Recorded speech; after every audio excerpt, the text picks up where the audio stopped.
हम लोग श्रीमद् भागवतम के तीसरे स्कंद के 23वें अध्याय के 39 श्लोक से आगे पढ़ेंगे। 38 में हमने पढ़ा था, तस्मिन् अलुप्त महिमा प्रिययानुरक्तो विद्याधरी उपचीर्ण वपुर विमाने बभ्राज उत्कुच कुमुद गणवान अपीच्यस ताराभियावृत इवोडुपतिर्नभस्तः। तस्मिन् उस विमान में अलुप्त महिमा, जिनकी महिमा लुप्त नहीं हुई थी, कर्दम ऋषि के बारे में कह रहे हैं।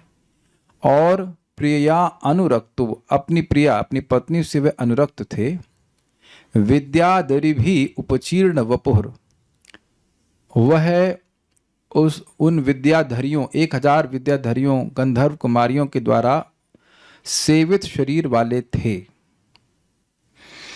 तस्मिन को लिंक कीजिएगा विमान से। तस्मिन विमान, उस विमान में बभ्राज सुंदर लग रहे थे। कैसे? उत्कच कुमुद गणवान अपीच्य।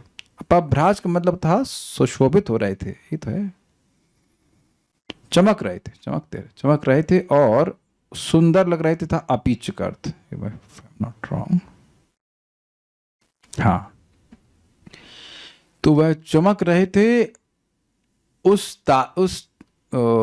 इवोडुपति नभस्ता, मतलब कि जैसे चंद्रमा आकाश में चमकता है, ऐसे कर्दम ऋषि चमक रहे थे।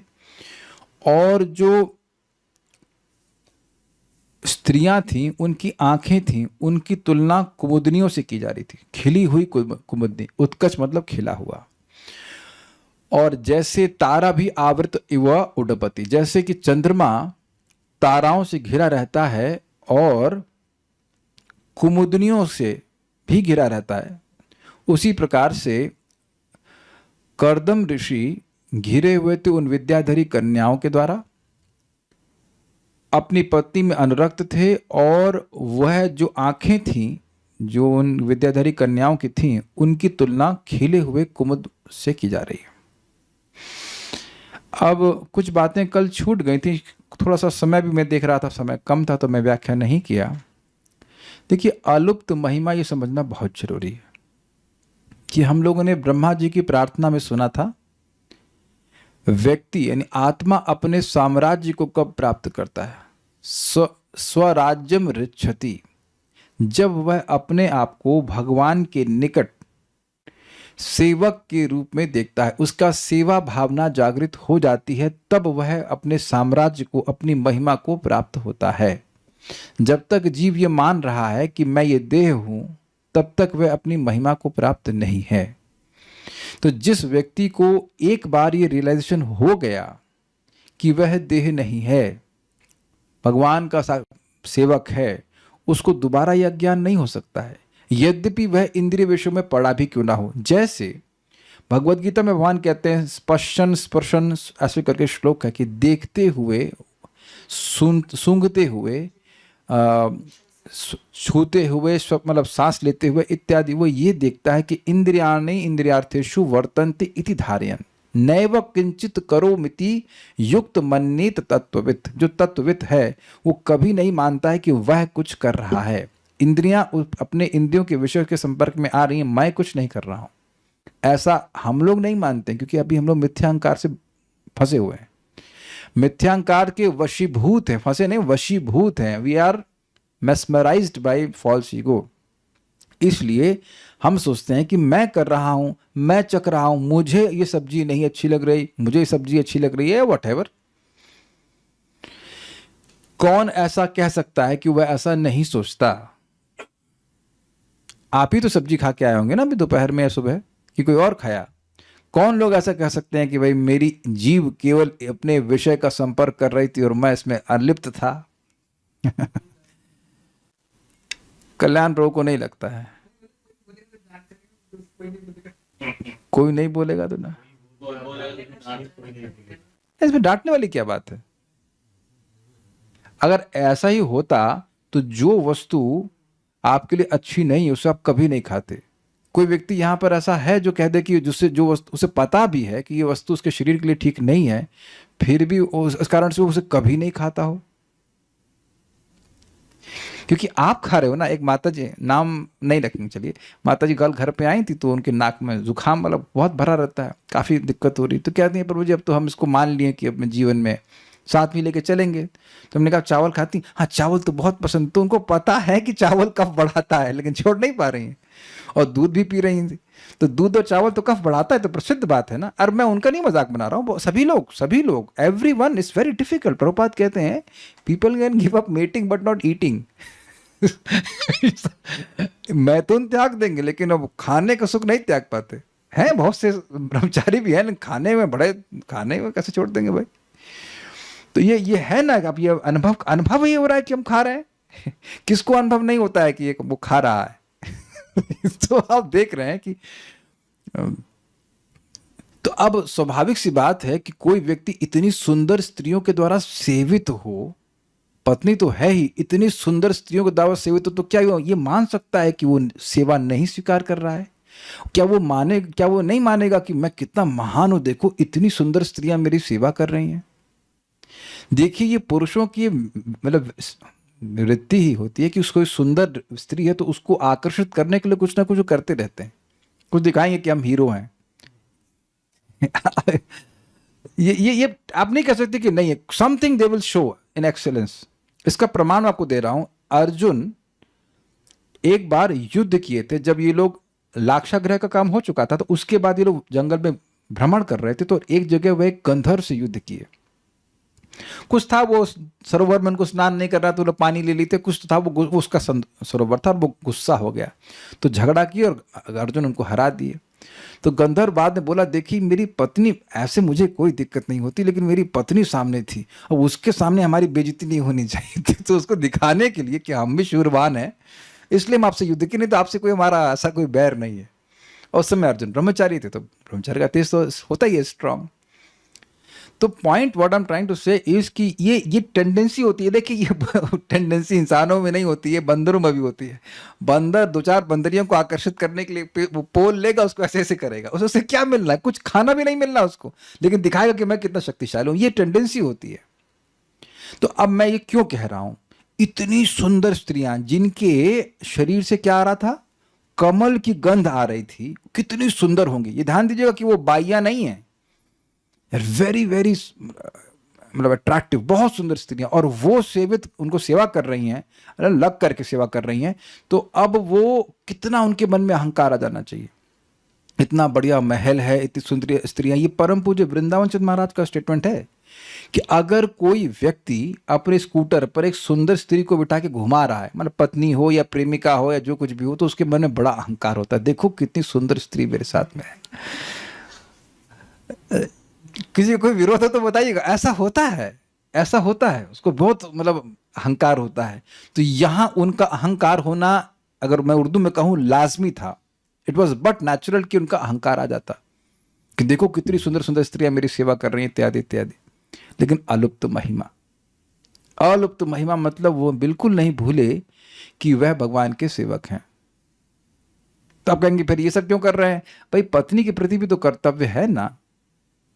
पत्नी को स्वीकार किए तो पत्नी के प्रति कर्तव्य है, वो कर रहे हैं। क्योंकि आपको मैं फिर याद दिलाऊं कि महल बनाने की इच्छा उनकी नहीं थी, महल बनाने की इच्छा माता देवहूति की थी। संतान तो वो पर्ण कुटी जो भी था उनकी कुटी में भी उत्पन्न हो सकती थी। As a matter of fact Diti की संतान वो दो असुर वो पर्ण कुटी में ही पे हुए थे, है ना। उनके लिए तो महल नहीं बनाए थे, वो याद आ रहा ना आप लोग को। तो ऐसा असंभव भी नहीं था। हाँ ये हो सकता था, कह देते तुम चलो थोड़ा सा मतलब बिंदु सरोवर स्नान कर लो, कुछ मतलब कुछ अपनी सिद्धि के द्वारा उनका शरीर ठीक कर देते, that's all right, that's all right. लेकिन ये सब इच्छा उनकी थी तो उनको प्रस्तुत किए, हो उनको दिए, लेकिन अपना वो है ऐसा भूले नहीं। और अभी आप और देखेंगे, इसलिए ये समझना जरूरी है, क्योंकि आगे और भोगों को देख करके तुरंत आरोप ना करने लग जाएं कि अरे ये तो बड़े भोगी हो गए। देखिए इससे पहले मैं आगे जाऊं, मैं कथा बताता हूं। यह है गोपाल तापनी उपनिषद की। एक बार यहीं की घटना है पास की, गोपियों को यमुना क्रॉस करने थे, तो भगवान जाकर बोले कि यमुना को बोल दो कृष्ण ब्रह्मचारी। अब उनको आश्चर्यचकित हो गया, ये तो हमारे संग रास लीला करते हैं, इतनी सारी बातें करते हैं, ये ब्रह्मचारी कैसे हो सकते हैं? लेकिन कृष्ण की बात पे विश्वास था, तो यमुना जी के पास बोली जाकर के कि कृष्ण ब्रह्मचारी। तो यमुना जी ने रास्ता दे दिया, क्रॉस कर गई, वहां गई उस तरफ, तो दुर्वासा जी को भोजन कराई और खूब सारा वस्तु दिया था, भोजन कराने लेके गई, जो भी कारण हो। तो अब वो दे दी के अब लौटे कैसे यमुना जी ने, तो फिर अपना पाठ बंद कर लिया है, पाठ बंद करना होगा ना, रास्ता बंद कर लिया। तो कहें उनसे बोलो दुर्वासा दुर्वहारी, दुर्वासा ऋषि जो हैं वो केवल घास खाते हैं, जबकि अभी खीर पुआ पकौड़ी सब खाए थे। तो उन्होंने ऐसा बोला और फिर यमुना जी ने रास्ता दे दिया। तो अब बात क्या है, बात यह है कि स्पृहा नहीं होने से व्यक्ति को निष्काम कहा जाता है। यही तो भगवत गीता का उपदेश है ना भाई, कि आप कर्म कर रहे हैं लेकिन कर्म के बंधन में क्यों नहीं लग रहे हैं, क्योंकि स्पृहा नहीं है भोग की। कोई आप मान लीजिए यज्ञ किया, अब यज्ञ करने से व्यक्ति इच्छा कर सकता है कि मैं स्वर्ग जाऊं, लेकिन अगर स्वर्ग जाने की इच्छा नहीं है तो वो कर्म उसको बंधन में नहीं डालता है, वह कर्म उसको मुक्त कर देता है। यानी कि कर्म करते हुए भी वह कर्म नहीं कर रहा है। एक श्लोक भी ना गीता में, जो कर्म में अकर्म को और अकर्म में कर्म को देखता है वो व्यक्ति देखता है, ऐसे करके श्लोक है, भूल रहा हूं मैं। हाँ, लेकिन श्लोक क्या था वो भूल रहा हूं। कर्म को अकर्म में, अकर्म को कर्म में देखता है तो वह व्यक्ति सही में देख पाता है। तो उम्मीद है कि आप बात समझ पा रहे होंगे कि यद्यपि बाह्य दृष्टि से लग रहा है कि वह भोगों में प्रवृत्त हो गए हैं और अपने जीवन के उद्देश्य को भूल के, मैं ये कहना चाहता हूं, ऐसा लगेगा आगे के श्लोकों से कि खूब भोग भोग रहे हैं और अद्भुत भोग भोग रहे हैं, तो नेचुरली वह अपने जीवन के लक्ष्य को भूल जाएंगे। इसको मैं एकदम क्लियरली बोलना चाहता हूं कि देखिए, भक्त लोग भक्ति कर रहे हैं, बड़ी अच्छी बात है, लेकिन बीच बीच में कुछ अंतराय, कुछ गैप आता है जिसमें वो बिल्कुल भूल जाते हैं कि जीवन का लक्ष्य क्या है। मैं किसी एक व्यक्ति को नहीं पॉइंट आउट कर रहा हूं, लेकिन अपने जीवन में किसी भक्त के जीवन में ऐसा आ जाता है कि बिल्कुल भक्ति नहीं करता, वो केवल भक्ति कल करना चाहता है, आज नहीं। Do you understand what I am trying to say? कल उठूंगा, कल भजन करूंगा, ये कल, वो बिल्कुल भूल जा रहा है कि आज भी तो मृत्यु का दिन है। तो इस प्रकार से व्यक्ति, महिमा उसकी लुप्त हो जाती है, वह कृष्ण का सेवक वह भूल जाता है। Is it sinking? जैसे कोई बहुत पैसे वाला व्यक्ति है, उसका बेटा अब मतलब बाहर जाकर के भीख मांगे, क्यों? बचपन में उसको चुरा लिया गया, बचपन में कोई चुरा के लेके गया, तो अब वह रास्ते में भीख मांग रहा है, तो वह भूल गया है कि वह बहुत बड़े पैसे वाले व्यक्ति का बेटा है। तो उसकी महिमा लुप्त हो गई कि नहीं हो गई? अरे आप ही लोग देख लीजिए ना, आज रात में जब आप सोएंगे और सपना देखेंगे तो क्या क्या देख लेते हैं, ये हो गया वो हो गया। तो जीवन में, वास्तविक जीवन में जो आपकी महिमा है, जो इंपॉर्टेंस है, वो तो लॉस्ट हो जाती है ना। ये कुछ समझ पा रहे हैं? जीव जब समझ लिया कि वह कृष्ण का सेवक है, नॉट ओनली इंटेलेक्चुअली, उसको रियलाइजेशन हो गया, तो वो अपनी महिमा में स्थित हो गया। ये बात समझना चाहिए। महिमने स्वे महीयसी करके श्लोक है भागवत में, कहाँ है भूल गया, लेकिन पढ़ जरूर चुके हैं। महिमने स्वे महीयसी, अपनी महिमा में वह स्थित हो जाता है। महिमने स्वे महीयसी, वो महान बनता है। और इसी बात को भगवान गीता में क्या कहते हैं? महात्मा अनंस्तु माम पार्था दैवीं प्रकृतिमाश्रिता भजन्ते अनन्य मनसो ज्ञात्वा भूतादिम अव्ययम्। वो व्यक्ति महान है, महाआत्मा है, जो अनन्य भाव से कृष्ण का भजन करता है। तो यद्यपि यह भजन करते हुए नहीं दिख रहे हैं, अभी आगे के श्लोक वर्णन करेंगे कि ये विहार करते हुए दिख रहे हैं, लेकिन इनकी महिमा लुप्त नहीं हुई है। अब इसको एक और एग्जाम्पल से आप समझ लें। श्रील प्रभुपाद जी ने, मैं इसको कई बार एग्जाम्पल दे चुका हूं, यहाँ पे थोड़ा क्लियर समझ में आएगा। श्रील प्रभुपाद जी प्रवचन कर रहे थे और बोले कि हमें हमेशा कृष्ण का स्मरण करना चाहिए, ठीक है। तो अब उसके बाद वो क्लास समाप्त हो गई, उसके बाद प्रभुपाद जी लोगों से मिलने लगे, कुछ बातचीत करने लगे, ये मैनेजमेंट की कुछ बात हो रही थी, यहाँ पे ऐसा कर लो वैसा कर लो, यहाँ हो रहा है, इतना पैसा आया उतना पैसा गया।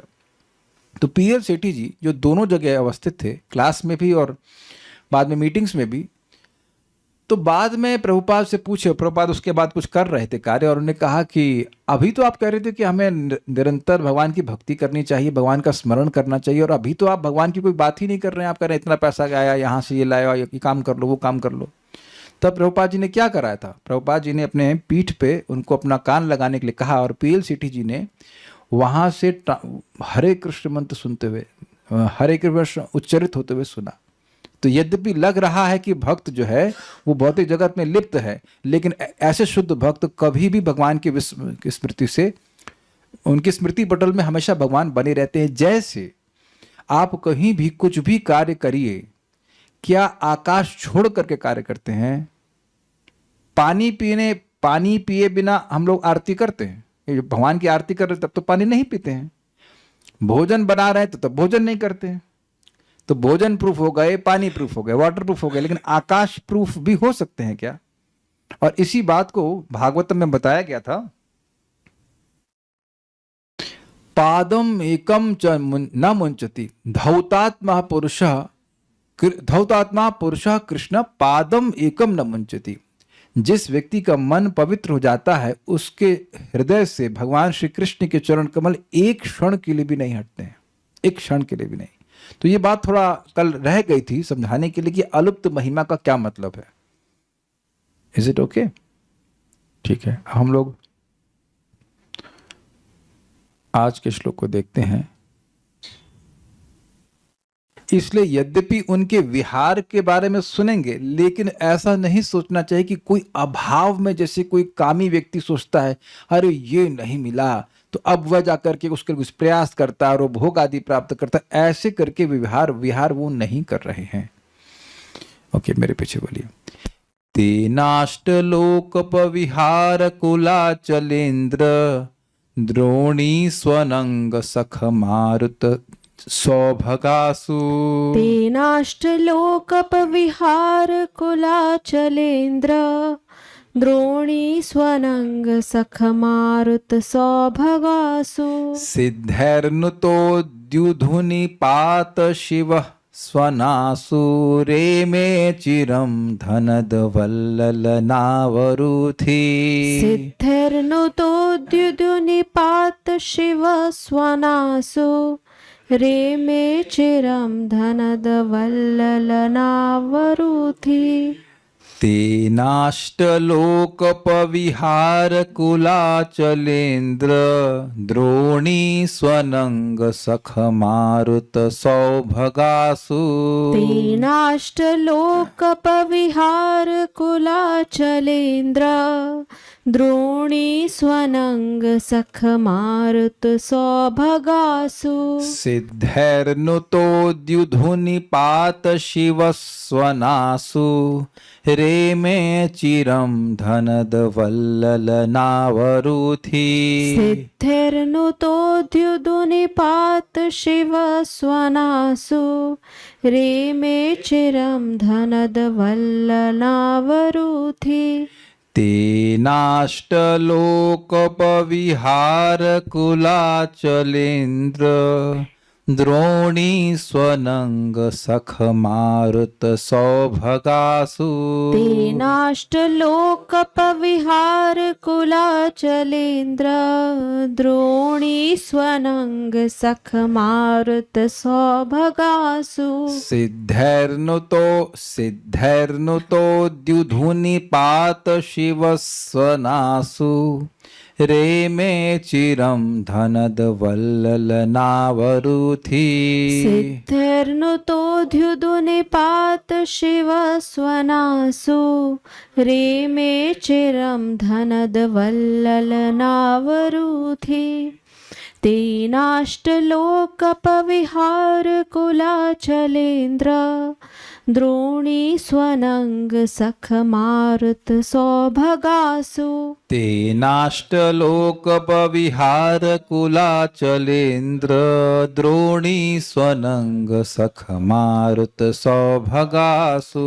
सिद्धैर्नुतो द्युधुनिपात शिव स्वनासु रेमे चिरम धनद वल्लल नावरुथि। सिद्धैर्नुतो द्युधुनिपात शिव स्वनासु रेमे चिरम धनद वल्लल नावरुथि।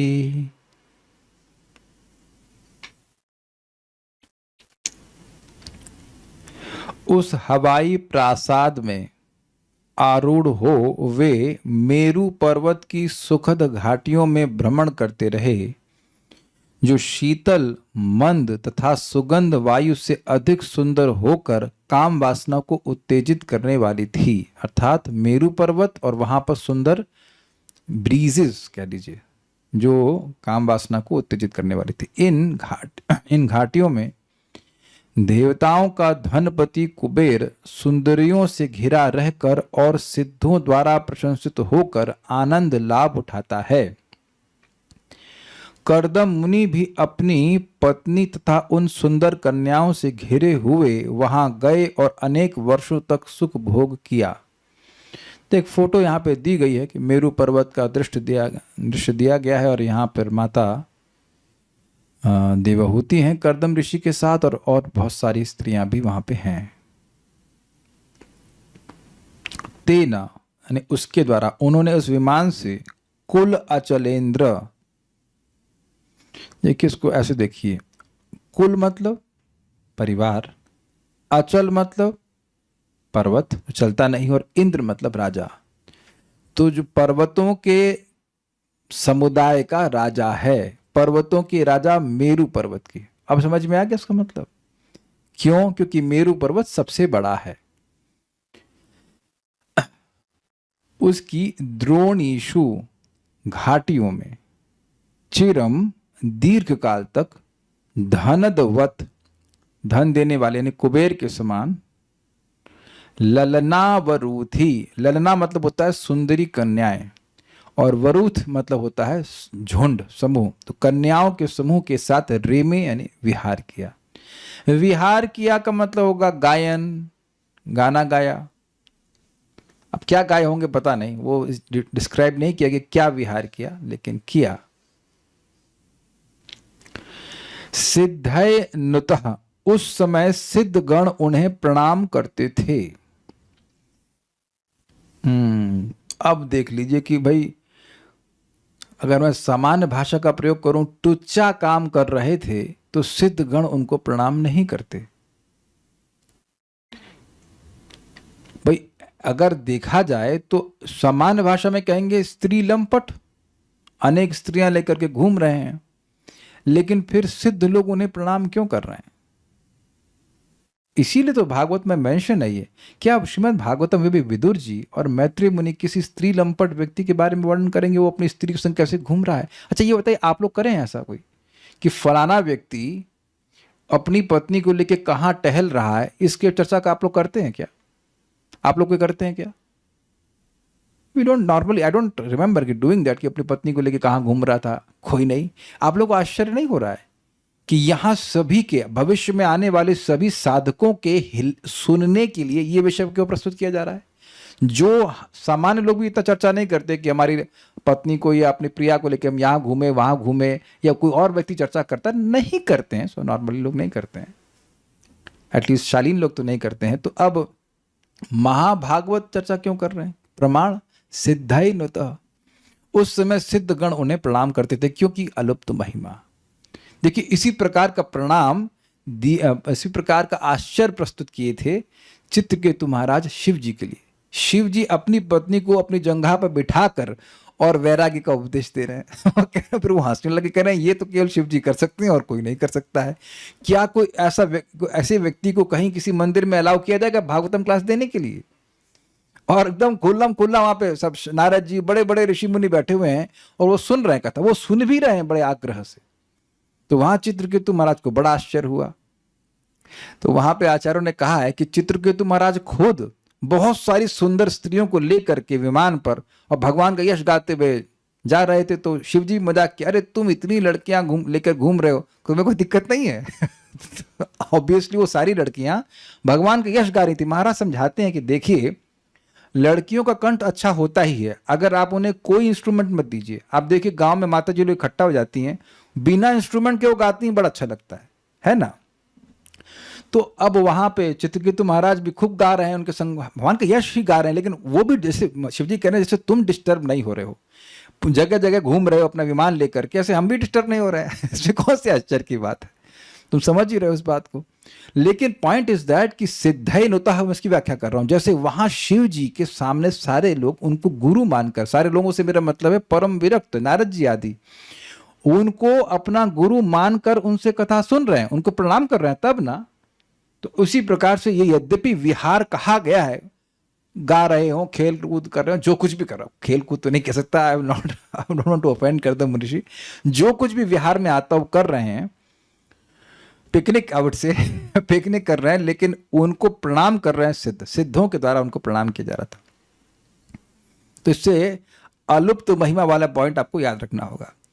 फिर कह रहे हैं अनंग सख। अनंग, अनंग मतलब जिसका अंग ना हो, और ये कामदेव को सूचित करता है। ये कहां से आया भाई, इसको समझिए। एक बार शिव जी, कार्तिकेय का जन्म नहीं हुआ था तो देवताओं ने कामदेव को भेजा शिव जी के पास, उनको एजिटेट करने के लिए। तो अपने 5 बाण मारे कामदेव ने शिव जी को। तो अब शिव जी का कुछ उनकी समाधि टूटी, तो वह क्रोधित हो गए और उनकी आंखों से अग्नि, मेरे ख्याल से तीसरे वाले से निकली थी, जो भी रहा हो, अग्नि निकली और वह कामदेव को भस्म कर दी। तो कामदेव के सारे शरीर जल गया, इसलिए उनको अनंग कहते हैं। ये वह सूक्ष्म रूप में थे, इसलिए उनको अनंग कहते हैं। अब कह रहे हैं अनंग सख, कामदेव के मित्र मारुत, शीतल मंद सुगंध पवन से। ये क्या है भाई? देखिए, किसी रोमांटिक मौसम किसी के मन में रोमांस जागृत करने के लिए हवा का बहुत बड़ा सहयोग होता है, इसलिए कह रहे हैं कामदेव के सखा। ऐसा तो नहीं कि नाले के पास में खड़ा हो, अपनी प्रिया को बोले मैं तुमको बहुत प्यार करता हूँ, पर यहाँ से हटो। उसके बाद आप देखिए कि लोग, हम देखे हैं एग्जैक्टली, आप लोग भी देखे होंगे, हम तो अपनी आंखों से देखे इस चीज़ की।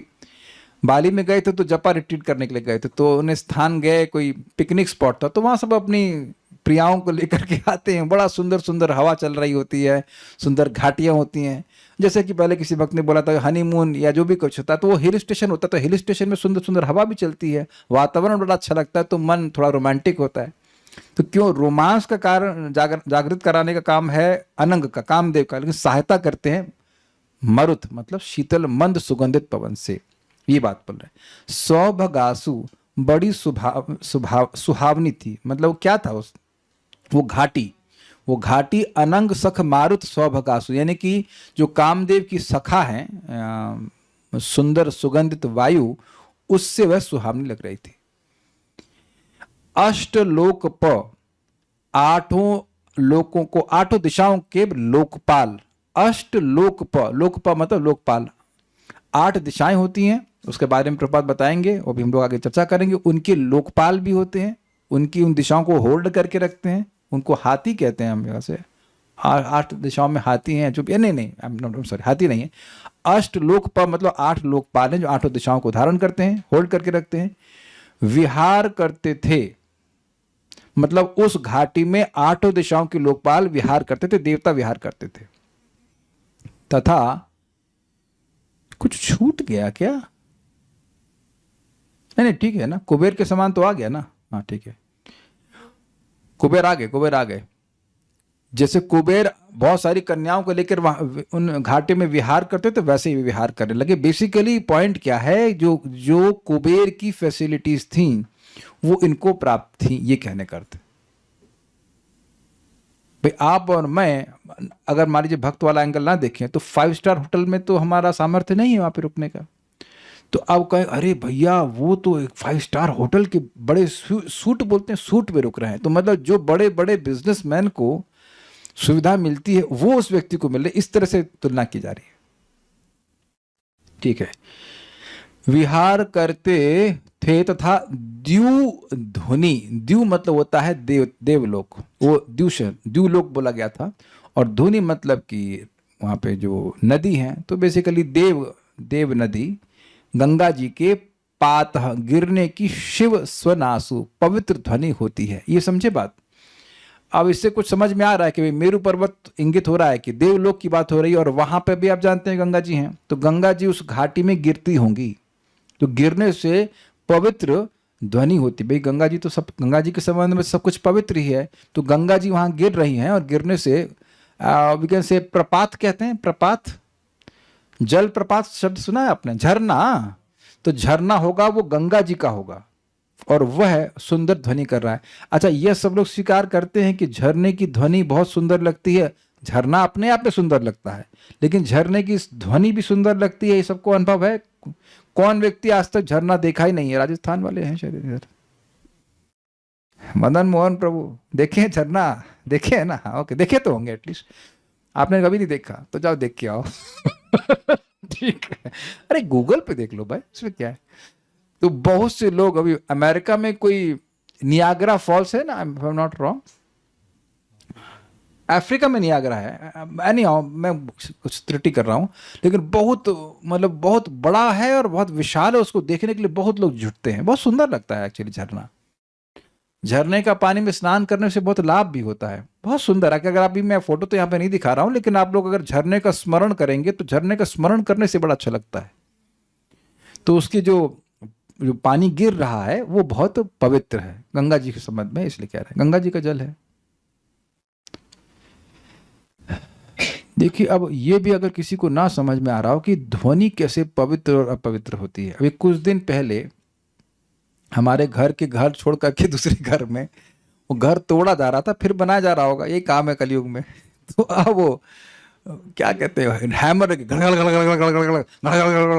हमारे मदन मोहन प्रभु तो सिविल इंजीनियर है, समझ ही रहे ना अपवित्र ध्वनि क्या होती है एकदम। या वो ड्रिल मशीन भी नहीं, वो जो हाँ कटिंग मशीन होती है जो वेल्डर यूज करते हैं, ची ची ची ची। ये कभी आपने देखा हो कि अभी नाखून से भी व्यक्ति एक आवाज बनाता है कभी, तो बड़ा वो इरिटेशन लगता है। तो ध्वनि की पवित्रता तो आप लोग समझ ही रहे हैं, भगवान का नाम उच्चारण होता है तो पवित्र ध्वनि होती है, और वो जो रॉक म्यूजिक होती है वो अपवित्र होता है। ये तो स्पष्ट समझ में आ रहा है।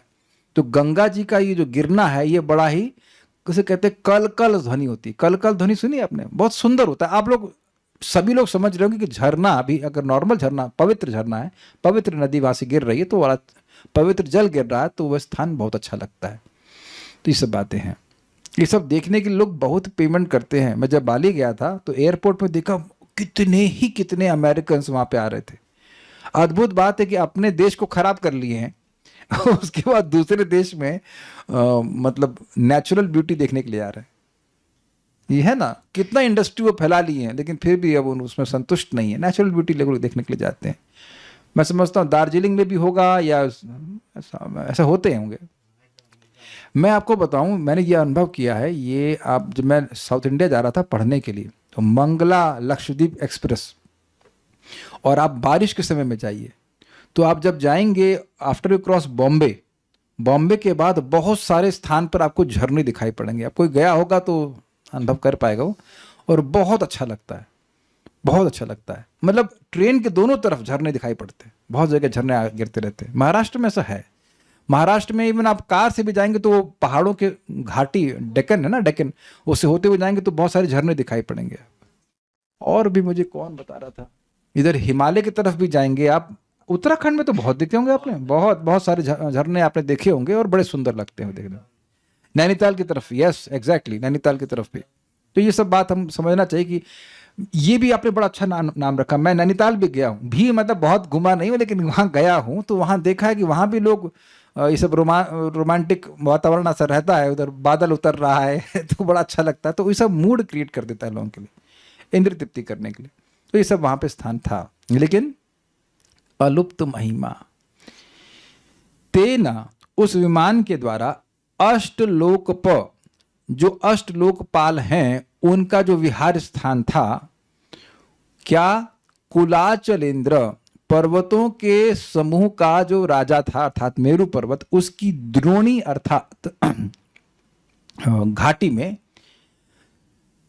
द्रोणीसु अनंग सखा, जो कि अनंग सखा यानी कामदेव के मित्र मारुत, यानी कि सुंदर सुगंधित हवा के द्वारा सौभगासु, सुंदर लग रहा था। वो घाटी सुशोभित हो रही थी, बहुत अच्छी लग रही थी।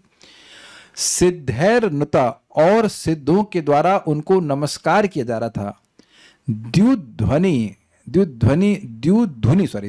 मतलब गंगा जी के पात, गंगा जी के जल से गिरने से शिव स्वनासु, वहां पे मंगलकारी ध्वनि हो रही थी। रेमे चिरम, उसमें बहुत समय तक वह रमण किए। यानी कि जब तक इच्छा हुई तब तक किए। ये स्वर्ग वाला हिसाब किताब नहीं कि क्षीणे पुण्य मर्त लोकम विशंति, ऐसा नहीं है कि पुण्य क्षीण हुआ या जैसे मान लीजिए कि और वो नीचे गिर गए। जैसे कि मान लीजिए आप 5 स्टार सूट में गए, 5 स्टार होटल में गए, तो मैंने सुना कि 1 लाख रुपए पर डे तक का भी रूम होता है, पता नहीं क्या कर देते होंगे उसमें। तो अब जब आपका बिल खत्म तो चलो निकलो यहां से, ऐसा हिसाब किताब नहीं। रेमे चिरम। देखिए एक बात आप यहां समझ लीजिए, अगर किसी की भोग भोगने की इच्छा भी है तो अब भगवान का भजन करके कितना भोग उसको मिलेगा उसकी वो कल्पना नहीं कर सकता। वैकुंठ की तो बात ही छोड़ दीजिए, वैकुंठ मिलेगा और इतना सुख मिलेगा उसकी तो बात छोड़ दीजिए, कल्पना नहीं कर सकते। एक बात विचार कीजिए कि रेमे चिरम से मतलब है कि शरीर भी ऐसा है ना। हम लोगों को बोला जाए कि चलो तुम डांस करो, मतलब डिस्को डांस करो, या लोग करेंगे नहीं, बोल रहा कि मान लीजिए किसी को कह दिया जाए कि डिस्को डांस करो, लड़कियों के साथ डांस करो, कब तक नाचेगा भाई वो? कब तक नाचेगा? घंटा 2 घंटा नाचेगा फिर थक जाएगा। लेकिन रेमे चिरम, अब ये नहीं वर्णन है कि कितना चिरम, लेकिन लंबा समय, यानी जो आप सोच रहे हो उससे लंबा। 100 नहीं, 200 नहीं, 300 नहीं, कितने हजारों साल तक वह वहां पे रमण की उसका आप हिसाब नहीं रख सकते। तो एग्जाम्पल दे रहे हैं, धनदवत ललनावरूथी, जैसे कुबेर। अब देखिए कुबेर क्यों कहा, यहां पर कोई व्यक्ति जो बहुत धनी हो वह कैसे एंजॉय करेगा, उससे कुछ अंदाज लग जाता है व्यक्ति को, हाँ उसकी उपलब्धि हो गई कि हाँ भाई वो, जैसे भाई ये बिल गेट्स खाते हैं, जिन हवाई जहाज में बिल गेट्स घूमते हैं उनमें घूम रहा है, तो कुछ अंदाज लगा लेगा कि हाँ भाई ये व्यक्ति बड़ा पैसा प्राप्त कर लिया। तो धन द मतलब जो धन देने वाला है, अर्थात लेने वाला नहीं है। वो धन की फैक्ट्री मान के चलिए, उसके पास इतना सोना है कि वह देता ही है, धन लेता नहीं है किसी से, कुछ ग्रहण कर रहे हैं। जो हमेशा धन देता हो उसे कोई फैक्ट्री नहीं चलानी पड़ी धन प्राप्त करने के लिए। इस जगत में लोग धनी बनते हैं तो उसके उनका सोर्स कुछ और होता है। Do you agree? विचार कर रहे हैं इस बात पे? कोई भी व्यक्ति पैसा कमा करके कुछ देता है लोगों को, लेकिन यहां धन उनके पास नेचुरली पैसे हैं ही हैं। जैसे हम लोग सांस मान लीजिए, हम लोग मान लीजिए किसी को हवा दें, ऐसा करेंगे कि नहीं आप लोग? किसी को हवा देनी हो तो पहले हवा लेनी होगी फिर हवा देंगे। लेकिन भगवान वायुदेव जो है, वायुदेव के पास तो ऐसा नहीं कि हवा ले करके आपको दे रहे हैं। कुछ समझ में आ रहा है? गैस सिलेंडर वाला आपको गैस दे रहा है तो वो कहीं से लेकर दे रहा है ना, लेकिन वायु देवता तो उसके अधिष्ठाता है, वो दिए जा रहे हैं, इनएग्जॉस्टेबल है कि नहीं? तो धन द मतलब जो धन देने वाला है, विचार कीजिए इसके ऊपर, यानी कि वो सारा धन, सबसे ज्यादा धन उसके पास है। तो अब वो यानी बेसिकली इनएग्जॉस्टेबल, कुबेर का धन कभी समाप्त नहीं होता है। तो ऐसा व्यक्ति के पास कितना सामर्थ्य होगा स्त्रियों को साथ में रख करके जो भी भोग आदि करने के लिए, रमण करने के लिए। भाई स्त्री को रखने के लिए कोई फटीचर तो हो नहीं सकता कि पैसा हो ही नहीं और स्त्री को रख ले, ऐसा तो हो नहीं सकता है। तो ये बता रहे हैं कि एक तो देवता है, पॉइंट नंबर 1। दूसरा पैसे वाले, असीमित पैसा मान के चलिए, एकदम अद्भुत पैसा है। सोने का लंका तो कुबेर जी के ही स्पॉन्सर्ड थी ना, सोने की लंका, सोने के महल, जस्ट थिंक अबाउट दैट। तो ये कुबेर ही दिए थे रावण जी को। कुबेर छोटे भाई हैं, I am not wrong, Ravan के सॉरी जी नहीं। तो वो कैसे स्त्रियों को लेकर के, स्त्रियों को झुंड के लेकर जैसे रमण करते हैं, उस घाटी में रमण करते हैं, वैसे ही कर रहे हैं। That was the kind of enjoyment he was getting. ये बात बोल रहा है। इसमें आचार्यों ने बहुत टीका कुछ की नहीं है, उसी को पैराफ्रेज कर दिया, तो हम इसको नहीं रखे, तात्पर्य प्रभुपाद का पढ़ते हैं। कुबेर उन 8 देवताओं में से एक हैं जो ब्रह्मांड की विभिन्न दिशाओं के स्वामी हैं। कहा जाता है कि इंद्र ब्रह्मांड की पूर्व दिशा के स्वामी हैं, ओके, जिधर स्वर्ग स्थित है। इसी प्रकार अग्नि आग्नेय दिशा यानी दक्षिण पूर्व के स्वामी यानी साउथ ईस्ट। पापियों को दंड देने वाले यम दक्षिण दिशा के और नैऋत्य दिशा दक्षिण पश्चिम के स्वामी हैं, दक्षिण और साउथ वेस्ट के स्वामी। जल के स्वामी वरुण पश्चिम दिशा के स्वामी हैं तथा हवा को वश में रखने वाले तथा पंखों से उड़ने वाले वायव्य उत्तर पश्चिम मीन्स नॉर्थ वेस्ट दिशा के स्वामी हैं। देवताओं के कोषाध्यक्ष कुबेर ब्रह्मांड की उत्तर दिशा के स्वामी हैं, नॉर्थ। ये सारे देवता सूर्य तथा पृथ्वी के मध्य कहीं पर स्थित मेरु पर्वत की घाटी में आनंद मनाते हैं। That is there picnic spot. अब इसका मतलब ये है कि ये आप निर्णय नहीं कर पाएंगे कि मेरु पर्वत कहाँ है, उसका डिटेल्स 5वें स्कंद में है। इतना बात प्रभुपाद कह रहे हैं। कर्दम मुनि ने इस हवाई प्रासाद में 8 दिशाओं की यात्रा की, जिसका नियंत्रण विभिन्न देवता करते हैं। कैसे करी, कैसे कर पाए? तो पिछले श्लोक में लिखा हुआ था, पिछले श्लोकों में आया था, कामग, उनकी इच्छा के अनुसार वो कहीं भी चल सकता था। देवताओं की भांति वे भी मेरु पर्वत में विहार करने लगे। जब कोई मनुष्य तरुणी सुंदरियों से घिरा हो तो काम वासना का जागृत होना स्वाभाविक है। चैतन्य महाप्रभु का स्टेटमेंट है कि दारू अर्थात लकड़ी की भी मूर्ति हो स्त्री की तो भी हरे यतिर मन, यति सन्यासी का मन भी वो हर लेती है। इंद्रियां भले वो संयमित कर ले, लेकिन उसका मन एक बार को उधर चला जाता। इतना पावरफुल अट्रैक्शन है। ये महाप्रभु का शब्द है, आप पढ़ लेना। वो प्रद्युम्न मिश्र की कथा अंत्यलीला में है, if I am not wrong. Pradyumna Mishra कथा सुनते हैं श्रीपाद रामानंद राय से, तो वहां ये बात बोल रहे हैं। कर्दम मुनि को भी उत्तेजना हुई और वे वर्षों तक वहीं अपनी पत्नी के साथ विहार करते रहे, किंतु उनके इस काम व्यापार की सिद्धों ने प्रशंसा की, क्योंकि विश्व कल्याण के लिए एक उत्तम संतान की आवश्यकता थी और साक्षात भगवान ही इनके द्वारा प्रकट होंगे। 9 लड़कियां भी होंगी आगे जाके आप देखेंगे, लेकिन भगवान ही प्रकट होंगे जो सभी जीवों का उद्धार करने के लिए उपदेश देंगे। This is very interesting. तो इसलिए बार बार रिपीट किया जा रहा है, धर्म अविरुद्ध भूतेषु कामोस्मि भरतर्षभ। ध्यान देने वाली बात यह है कि आगे भी ये संगति केवल अपनी पत्नी की करेंगे, ये किसी और स्त्री के प्रति गलत आचरण नहीं करने वाले, विच इज क्वाइट पॉसिबल, लेकिन ऐसा नहीं करेंगे।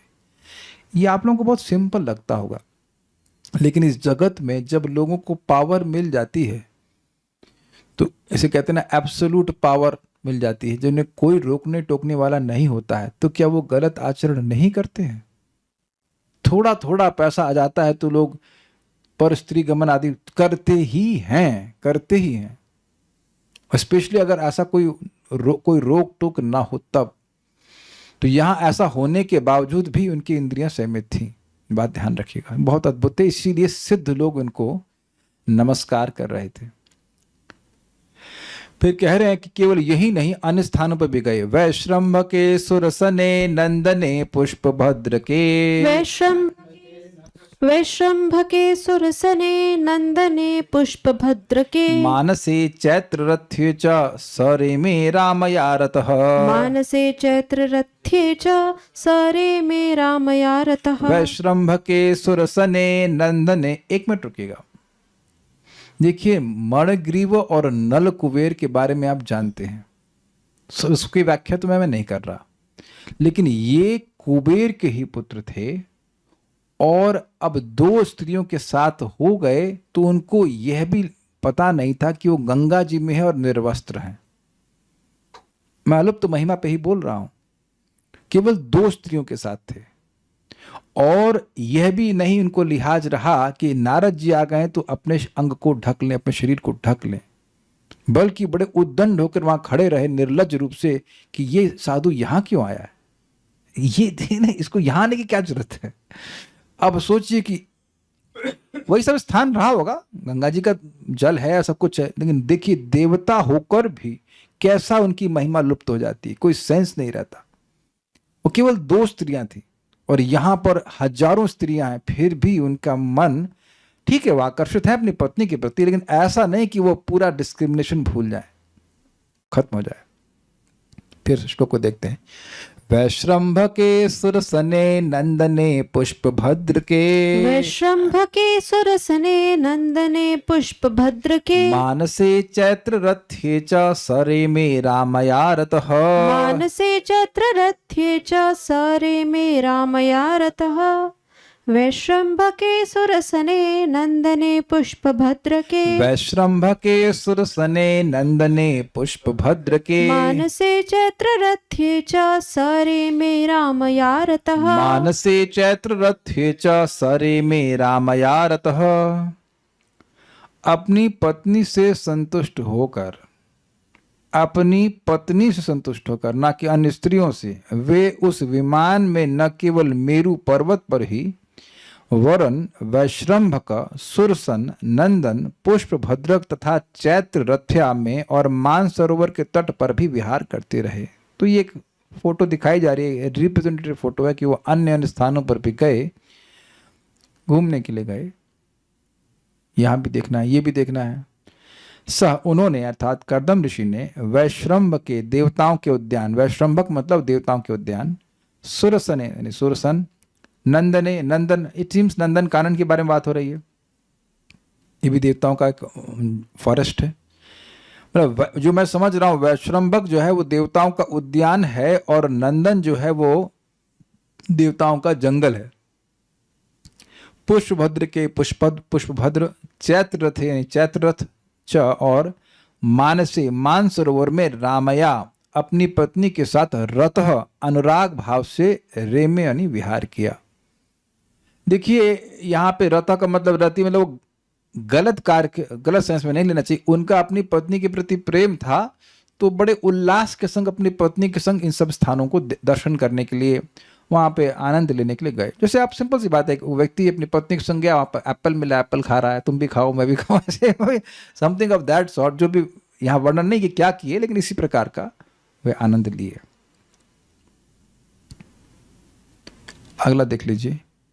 भ्राजिष्णुना विमानेना कामगेना महीयसा, भ्राजिष्णुना विमानेन कामगेन महीयसा वैमानिका नत्यशेत चरन लोकान यथानिलः, वैमानिका नत्यशेत चरल्लोकान् यथा निलः भ्राजिष्णुना विमानेना कामगेना महीयसा, भ्राजिष्णुना विमानेन कामगेन महीयसा वैमानिका नत्यशेत चरन लोकान यथानिलः, वैमानिका नत्यशेत चरल्लोकान् यथा निलः भ्राजिष्णुना विमानेन कामगेन महीयसा, भ्राजिष्णुना विमानेना कामगेना महीयसा, वैमानिका नत्यशेत चरल्लोकान् यथा निलः वैमानिका नत्यशेत चरन लोकान यथानिलः। वे रास्ते में विभिन्न लोकों से होकर उसी तरह यात्रा करते रहे जिस प्रकार वायु प्रत्येक दिशा में अबाध रूप से चलती रहती है। उसी महान तथा कांतिमान हवाई प्रासाद में जो उनकी इच्छा अनुसार उड़ सकता था, बैठकर वे देवताओं से बाजी मार ले गए। तो यहाँ ये एक फोटो दिखाई गई है कि जैसे हवा हर जगह जाती है, हवा तो रोक नहीं पाते हम लोग, ऐसे ही ये कर्दम ऋषि किसी भी ग्रह में जाने के लिए समर्थ थे। और वो इस लोक से उस लोक पे जा रहे हैं, इस लोक से उस लोक पे जा रहे हैं, तो रास्ते में बहुत सारे प्लैनेट्स भी पड़ रहे हैं। जैसे मान लीजिए आप यहाँ से सैटर्न जाते ही होंगे आप लोग, हाँ हर चीज़ में, हाँ मैंने कहा कि जैसे आप लोग यहाँ से सैटर्न जाते ही होंगे, सैटर्न समझ, शनि ग्रह जाते ही होंगे, नहीं साइंटिस्ट हो नहीं गए आप लोग तो शनि जाएंगे तो बीच में, शनि कौन जाएगा विद ऑल ड्यू रेस्पेक्ट, लेकिन शनि ग्रह जाएंगे तो रास्ते में बहुत सारे ग्रह पड़ेंगे कि नहीं पड़ेंगे। मंगल पड़ेगा, शुक्र भी पड़ेगा, बुध नहीं पड़ेगा, Budh is closer to Surya, like that. तो इसी तरह से कह रहे हैं कि बृहस्पति भी पड़ सकता है। तो यही बात बोल रहे हैं, भ्राजिष्णुना कामगेना, कांतिमान और इच्छानुसार उड़ने वाले, मतलब जो चमक रहा था विमान और अपनी उनकी इच्छा के अनुसार चलने वाला था। महीयसा विमानेना, महान विमान से, अनिलः यथा, वायु के समान, लोकांचरण, सभी लोकों में घूमते हुए कर्दम जी वैमानिकान अत्यशेते, देवताओं से भी आगे बढ़ गए थे। देखिए शब्द क्या है, वैमानिक। वैमानिक मतलब जो विमान पर घूमते हैं। आप और मैं विमान पर घूमते हैं, वो हवाई जहाज और टिकट कटाओ, वीज़ा लो, और क्या नहीं, वीज़ा नहीं सॉरी पासपोर्ट लो, और बहुत चेकिंग करो, उसमें थोड़ी देर के लिए बैठने देते हैं, और कितना अनकंफर्टेबल होता है। एक सीट पे बैठे वहीं बेल्ट बांध करके बैठे रही, उसको उसको थोड़ा वैमानिक कहा जाएगा। तो वैमानिक मतलब देवता लोग जो विमान से घूमते हैं इधर से उधर। तो कह रहे हैं कि ऐसा विमान था कि अब देवताओं का विमान भी, देवताओं की जो ऑपुलेंस है उनके आगे फीकी हो गई। इसलिए कह रहे हैं वैमानिक अत्यशेता, अतिशय उसको क्रॉस कर गए, ये बात बोल रहे हैं। भ्राजिष्णुना विमानेना, उस विमान के द्वारा जो खूब चमक रहा था, और कामगेन महीयस, वह महान था और कहीं भी इच्छा अनुसार जाने वाला था। महान क्यों था? और उसमें वो विमान क्या था? वो तो पूरा महल था, महल लेके घूम रहे हैं। एक बात छूट गई कि देवता लोग महल लेके नहीं घूमते हैं, देवता लोग विमान में घूमते हैं। याद है ना आप लोग की माता देवहूति हर में पृष्ठे अपने महल के ऊपर खेल रही थी, कंदुकेना, वो गेंद से खेल रही थी, लेकिन उनको देखा उसने, विवाह वसु नाम के, विवाह वसु था, हाँ विवाह वसु नाम करके गंधर्व ने देखा, तो वो महल लेके नहीं चल रहा था, वो केवल विमान लेके चल रहा था, लॉरी उड़ने वाली लॉरी, और देखा और वो धम से गिर गया। तो वहां ये वर्णन नहीं कि महल लेके चल रहा था वो, तो ये एक पूरा महल लेके चल रहे हैं जिसमें हजारों हजारों स्त्रियां हैं, हजारों, एटलीस्ट नॉट हजारों हजारों, लेकिन एटलीस्ट 1000 स्त्रियां हैं। तो और अन्य अन्य अद्भुत वस्तु भी वहां पे हैं। तो ऐसा विमान क्या, वो पूरा महल विमान है, वो लेके चल रहे हैं। तो फिर कह रहे हैं वैमानिका नत्यशेता, जितने भी देवता हैं जो विमान से घूमते उनको वह क्रॉस कर गए, अर्थात उनकी जो लिमिट है, जो उनकी गति भी कह लीजिए, नहीं गति से नहीं अर्थ है यहाँ पे, जो ऑपुलेंस है उसको क्रॉस कर गए। चरण लोकान, और इस प्रकार से लोगों को चरण अर्थात क्रॉस कर रहे थे, जा रहे थे। यथा अनिल, जैसे हवा, कोई कहे कि रोका नहीं किसी ने, तो कह रहे कि जैसे अनिल अर्थात वायु कहीं किसी के द्वारा रोका नहीं जाता है। भाई बोल सकते हैं ना कि ऐसे, जैसे मान लीजिए पहले बलराम माहौल था, तो कहीं प्रभुपाद डिसाइपल्स आएंगे और बाकी लोग कहीं और जाएंगे प्रसाद पाने के लिए, तो वहाँ हवा को भी रोक देते थे कि भाई ये हवा आएगी और ये हवा नहीं आएगी, ये तो ऐसा नहीं हो पाता है। तो कह रहे हैं हवा जैसे हर जगह व्याप्त है, हर जगह जा सकती है, उसी प्रकार से ये उनका विमान जा सकता था।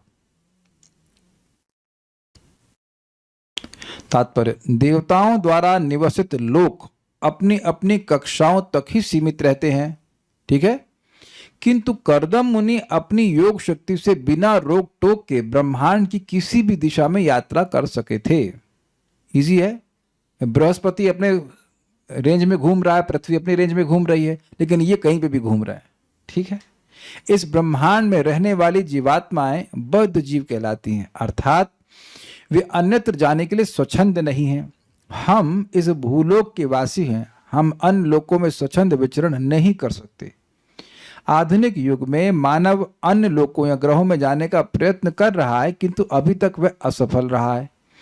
अन्य किसी लोक की यात्रा करना संभव नहीं है, क्योंकि प्राकृतिक नियमों के कारण देवता तक एक लोक से दूसरे में नहीं आ जा सकते। मतलब कहने का पॉइंट ये कि अगर कोई कहे कि चलो भाई हम विमान बना लिए और सूर्य में चलते हैं, तब जल नहीं जाएंगे। मान लीजिए विमान बना भी लिया, लेकिन सूर्य में जाएंगे तो फूक जाएंगे, खत्म हो जाएंगे। कोई तो था जो सूर्य के बहुत निकट जा रहा था और वो उसका कुछ नहीं, कोई था उसके पंख जल गए थे या कुछ था, मैं भूल रहा हूं कौन था, लेकिन ऐसा था। एनीवेज जो भी हो, तो सबका भाई शरीर भी वैसा होना चाहिए ना। जैसे अगर आपको पानी के नीचे रहना तो पनडुब्बी में रहना होगा, ऐसा तो नहीं कि हम बस कूद जाएंगे पानी में और वहां पे रह सकते हैं। तो कह रहे हैं कि ये लिमिटेशन है देवताओं की भी, लेकिन इनके लिए नहीं था। यानी कि बड़ी इंटरेस्टिंग बात है कि किसी लोक में जा रहे हैं तो उनका शरीर वहां के वातावरण से डिस्टर्ब नहीं हो रहा है। ये बड़ी इंटरेस्टिंग बात है ना, प्रपात यहाँ पे लिख रहे हैं, नहीं हो रहा, ये भी आश्चर्य की बात है। किसी लोक में जाएं,